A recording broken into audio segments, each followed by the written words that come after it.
माहेर सुटलं की माहेरचं नावही सुटतं म्हणतात। मात्र राज्य निवडणूक आयोगानं स्थानिक स्वराज्य संस्थांच्या आगामी निवडणुकीमध्ये महिला उमेदवारांची दोन्ही नावं ईव्हीएमवर येतील अशी व्यवस्था करण्याचा महत्त्वपूर्ण निर्णय घेतलाय।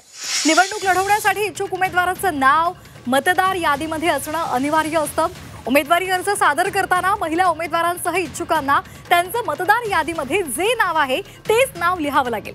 उमेदवारी अर्ज सादर केलेल्या विवाहित उमेदवारास मतदार यादीमध्ये आणि उमेदवारी अर्जामध्ये नमूद असलेल्या नावाखेरीज ईव्हीएमवर इतर नावाचा उल्लेख करण्याची इच्छा असेल तर अर्ज मागे घेण्याच्या शेवटच्या तारखेपूर्वी तसा अर्ज निवडणूक निर्णय अधिकारी यांच्याकडे करावा लागेल। आताची महत्त्वाची बातमी आपण पाहतोय। राज्य निवडणूक आयोगाने एक महत्त्वाचा निर्णय घेतलेला आहे।